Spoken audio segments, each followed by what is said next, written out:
Hi friends, நம்ம கிராமத்து ஸ்டைலில் கம்பு தோசை தான் செய்யலான்னு இருக்கோம். ஒரு வித்தியாசமான பிரேக்ஃபாஸ்ட் ஐடியா, இட்லி தோசைக்கு மாற்றாக இருக்கட்டும்னு.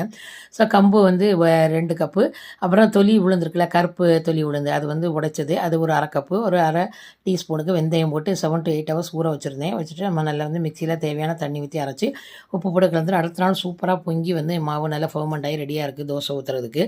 ஸோ மாவு நல்லா பொங்கி வந்தனால ரொம்ப சாஃப்டாக ஃப்ளஃபியாக அருமையாக தோசை நம்மளால் வார்க்க முடியும்னு நான் நினைக்கிறேன்.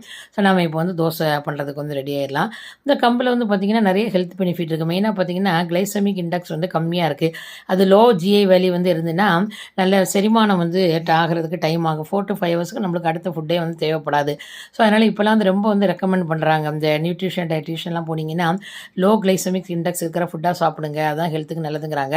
ஸோ அந்த லிஸ்ட்டில் நம்முடைய கம்பு தோசை வருது. அது மட்டும் இல்லாமல் இதில் பார்த்திங்கன்னா இது பெஸ்ட் இம்யூன் பூஸ்டர், அப்புறம் டயபெட்டிக் கண்ட்ரோலில் வச்சுக்க ஹெல்ப் பண்ணி எக்கச்சக்கமான ஹெல்த் பெனிஃபிட் இருக்கிறதுங்க தோசையில்.